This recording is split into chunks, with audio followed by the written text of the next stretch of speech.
Please do like share and subscribe. Good evening friends, आज की update कुछ इस प्रकार से। आज हम सबसे पहले बात करेंगे परमाणु बमों के बारे में। चीन तेजी से अपने परमाणु शस्त्रागार का आधुनिकीकरण कर रहा है। एक नई रिपोर्ट में बताया गया है कि 2030 तक चीन के पास अमेरिका या रूस जितनी अंतर महाद्वीपीय बैलिस्टिक मिसाइलें हो सकती हैं। Stockholm International Peace Research Institute SIPRI के रविवार को जारी रिपोर्ट के अनुसार बीजिंग अपने परमाणु शस्त्रागार का विस्तार और आधुनिकीकरण दोनों कर रहा है। सिपी एक अंतर्राष्ट्रीय समूह है जो वैश्विक सुरक्षा और हथियार नियंत्रण पर नजर रखता है। उसकी रिपोर्ट में पाया गया कि चीन का सैन्य भंडार पिछले साल 410 परमाणु हथियारों से बढ़कर जनवरी तक 500 हो गया है। इसका मतलब यह है कि चीन ने सिर्फ एक साल में 90 परमाणु हथियारों का निर्माण किया है। चीन की क्षमताओं का विस्तार तब हुआ जब सिपरी ने चेतावनी दी कि शीत युद्ध के दौर के हथियारों के खत्म होने के कारण दुनिया भर में परमाणु हथियारों की कुल संख्या में कमी आ रही है। लेकिन संघर्ष की स्थिति में तुरंत इस्तेमाल किए जा सकने वाला ऑपरेशनल वॉरहेड की संख्या में साल दर साल लगातार वृद्धि हो रही है। दुनिया भर में लगभग 2100 तैनात परमाणु हथियारों के बैलिस्टिक मिसाइलों पर लगाकर उच्च परिचालन अलर्ट की स्थिति में रखा गया है। इनमें से लगभग सभी रूस और अमेरिका के हैं। हालांकि सिबरी की नई रिपोर्ट में बताया गया कि चीन ने पहली बार इस स्तर के अलर्ट पर कुछ वॉरहेड रखे हैं। फेडरेशन ऑफ अमेरिकन साइंटिस्ट गैर लाभकारी समूह में परमाणु सूचना परियोजना के निदेशक और सिपरी के एक associate senior fellow Hans M Kristensen ने एक बयान में कहा कि चीन किसी भी अन्य देश की तुलना में अपने परमाणु शस्त्रागार का तेजी से विस्तार कर रहा है। लेकिन उन्होंने कहा कि लगभग सभी परमाणु सशस्त्र राज्यों में परमाणु बलों को बढ़ाने की या तो योजनाएं हैं या महत्वपूर्ण प्रयास किए जा रहे हैं। सिपरी के अनुमान हाल ही में कांग्रेस को दी गई पेंटागन की रिपोर्ट में शामिल आंकड़ों से मेल खाते हैं, जिसमें कहा गया कि मई तक चीन के पास संभवतः 500 से ज़्यादा ऑपरेशनल परमाणु हथियार होंगे और वह पिछले अनुमानों को पार करने की राह पर है।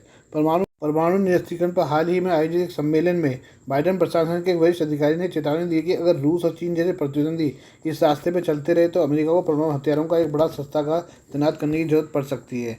इस महीने वाशिंगटन में आर्म्स कंट्रोल एसोसिएशन की एक वार्षिक बैठक में परमाणु हथियारों के विशेषज्ञ राष्ट्रीय सुरक्षा परिषद के अधिकारी प्रणय वड्डी ने कहा कि प्रतिकूल शस्त्रागार के प्रक्षेपवक में बदलाव के अभाव में हम आने वाले वर्षों में ऐसे बिंदु पर पहुंच सकते हैं जहां वर्तमान तैनात संख्या में वृद्धि की आवश्यकता होगी।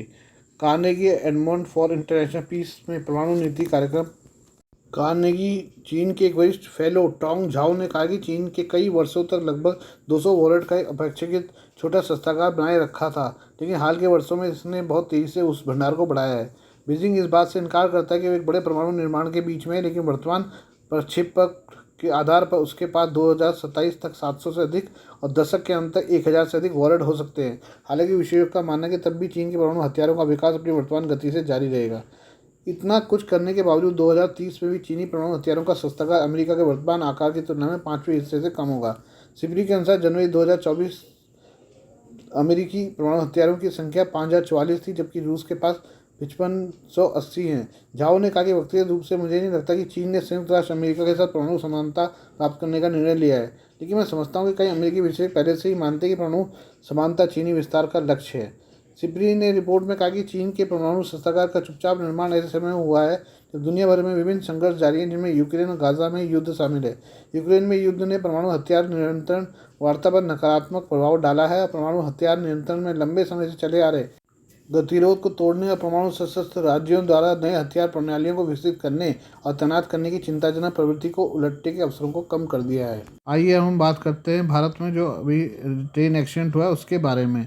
अगरतला सियालदह कंचनजंगा एक्सप्रेस के पहले और आखिरी कोच में बैठे यात्रियों के लिए सोमवार को असम के लामडिंग स्टेशन पर हुई एक निर्धारित परिचालन प्रक्रिया जीवन बदलने वाली घटना साबित हुई। पश्चिम बंगाल में न्यू जलपाईगुड़ी के पास रंगापानी में एक्सप्रेस ट्रेन को एक मालगाड़ी ने पीछे से टक्कर मार दी। असम के लामडिंग में दिशा बदलने की प्रक्रिया के तहत जो डिब्बे पहले आगे थे वे ट्रेन के पिछले हिस्से में आ गए। ट्रेन के बीच में स्थित स्लीपर कोच में बैठे एक यात्री ने कहा, ट्रेन के प्रभावित डिब्बे लामडिंग तक आगे की ओर थे।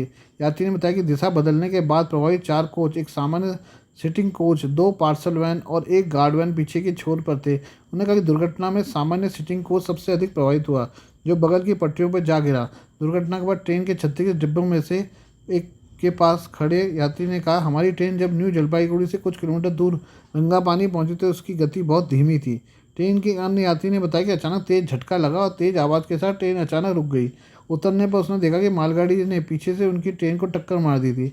उन्होंने कहा कि हम चाय पी रहे थे, तभी अचानक ट्रेन झटके के साथ रुक गई। अपने परिवार के साथ यात्रा कर रही गर्भवती महिला ने बताया कि टक्कर लगने से वो अपनी सीट से नीचे गिर गई। अपने परिवार के साथ वातानुकूलित स्लीपर कोच में बैठी हुई महिला ने कहा, ऐसा लगा जैसे भूकंप आ गया हो। हमें खुद को संभालने और यह समझने में कुछ समय लगा कि आगे हुआ क्या था। दुर्घटना के बाद सबसे पहले बचाव कार्य शुरू करने वालों में एक स्थानीय व्यक्ति ने बताया कि एक्सप्रेस ट्रेन धीमी गति से चल रही थी, तभी तेज गति से आ रही मालगाड़ी ने पीछे उसमें टक्कर मार दी। दुर्घटना स्थल का दौरा करते हुए दार्जिलिंग के सांसद राजू बिस्ता ने कहा कि खराब मौसम के बावजूद बचाव कार्य जारी रहा। उन्होंने कहा कि हमारी प्राथमिक चिंता प्रभावित यात्रियों की मदद करना है। दुर्घटना स्थल का दौरा करने वाले सिलीगुड़ी के महापौर गौतम देव ने यात्रियों की सुरक्षा निश्चित करने के लिए ट्रेनों में टक्कर रोधी उपकरणों की आवश्यकता पर बल दिया। गौतम देव ने कहा कि बुलेट ट्रेनों पर भारी धनराशि खर्च करने के बजाय ट्रेनों में सुरक्षा उपकरण लगाना प्राथमिकता होनी चाहिए। पश्चिम बंगाल के दार्जिलिंग जिले के सोमवार को सुबह एक मालगाड़ी की टक्कर लगने के कारण सियालदह जाने वाली कंचनजंगा एक्सप्रेस के पीछे के 3 डिब्बे पटरी से उतर गए, जिससे कम से कम 15 यात्री मारे गए और 60 अन्य घायल हो गए। प्रधानमंत्री नरेंद्र मोदी के लगातार तीसरे कार्यकाल के लिए कार्यभार संभालने के साथ ही उद्योग मंडलों का मानना है कि मोदी फैक्टर फिर काम करेगा। उनके नेतृत्व में भारत अगले कुछ वर्षों में दुनिया की तीसरी सबसे बड़ी अर्थव्यवस्था बन जाएगा। भारतीय उद्योग परिसंघ सीआईआई के निर्वाचित अध्यक्ष और आईटीसी के प्रबंध निदेशक संजीव पुरी ने दावा किया कि कुछ वर्षों में भारत निस्संदेह दुनिया की शीर्ष 3 अर्थव्यवस्थाओं में शामिल हो जाएगा। एक विशेष साक्षात्कार में संजीव पुरी ने कहा कि सीआईआई ने इस वर्ष के लिए देश की जीडीपी वृद्धि दर 8% रहने का अनुमान लगाया है। इस दृष्टिकोण में कई सकारात्मक कारक योगदान दे रहे हैं। सबसे पहले उम्मीद से बेहतर मानसून से कृषि उत्पादन में सुधार हो सकता है, जिसमें खाद्य मुद्रास्फीति को कम करने में मदद मिलेगी, जो वर्तमान में थोड़ी मुश्किल है। इसके अतिरिक्त वैश्विक व्यापार, जो पिछले वर्ष नकारात्मक क्षेत्र में था, इस वर्ष 2% से अधिक बढ़ने की उम्मीद है। ये निकट अवधि में के सकारात्मक कारक अर्थव्यवस्थाओं को अनुमानित 60% के बजाय 8% की वृद्धि दर पर ले जा सकते हैं। वैश्विक मूल्य श्रृंखला में एकीकरण के लिए कई अवसर हैं। मुक्त व्यापार समझौते एफटीए इस एकीकरण को सुगम बनाएंगे। विनिर्माण प्रणालियां, विशेष रूप से इलेक्ट्रॉनिक्स में सकारात्मक रूप से प्रगति कर रही है। वैश्विक ब्रोकरेज हाउस जेफरीज की फरवरी की रिपोर्ट में भविष्यवाणी की गई कि अगले 4 वर्षों में भारत की जीडीपी 5 ट्रिलियन अमेरिकी डॉलर तक पहुंच जाएगी, जिससे यह 2027 तक जापान और जर्मनी को पीछे छोड़ तीसरी सबसे बड़ी अर्थव्यवस्था बन जाएगी। यह अनुमान भारत की सबसे तेजी से बढ़ती अर्थव्यवस्था होने पर आधारित है, जिसे अनुकूल जनसंख्याकी संस्थागत ताकत में सुधार और बेहतर शासन का समर्थन प्राप्त है। वित्त मंत्रालय की जनवरी 2024 की आर्थिक समीक्षा के अनुसार वर्तमान में भारत महामारी या पिछले वर्षों में विरासत में मिले व्यापक आर्थिक असंतुलन और वित्तीय क्षेत्र के मुद्दों के बावजूद वित्त वर्ष 2024 के लिए अनुमानित 3.7 ट्रिलियन अमेरिकी डॉलर के सकल घरेलू उत्पाद के साथ 5वीं सबसे बड़ी अर्थव्यवस्था है। पूंजी बाजार पर चर्चा करते हुए पुरी ने भारत की क्षमता पर प्रकाश डाला। उन्होंने कहा कि अच्छी नीतियां एक प्रगतिशील अर्थव्यवस्था, संपन्न व्यवसाय, घरेलू और अंतर्राष्ट्रीय दोनों तरह के फंडों को भारतीय शेयर बाजार की ओर से आकर्षित करेंगे। भारतीय अर्थव्यवस्था के मूल तत्व मजबूत हैं, जो भविष्य की संभावनाएं और आगे कई वैश्विक विकास प्रदान करते हैं। प्रमुख वैश्विक रुझानों में आपूर्ति श्रृंखला विविधीकरण, डिजिटल और ऊर्जा परिवर्तन और जनसंख्याकी परिवर्तन शामिल है, जो भारत में वैश्विक क्षमता केंद्रों के लिए अवसर खोल रहे हैं, जहां लगभग 40% जीसीसी पहले से ही स्थित हैं। हालांकि जोखिम भी है। भू राजनीतिक तनाव वैश्विक आपूर्ति श्रृंखलाओं को बाधित कर रहे हैं। लंबे समय तक उच्च ब्याज दरें आर्थिक विकास को जोखिम में डाल सकती हैं। जलवायु संबंधी आपात स्थितियां आपूर्ति श्रृंखला को बाधित करती हैं। कृषि उत्पादन को नकारात्मक रूप से प्रभावित करती हैं और उच्च मुद्रास्फीति का कारण बनती हैं। इन मुद्दों के महत्वपूर्ण परिणाम है।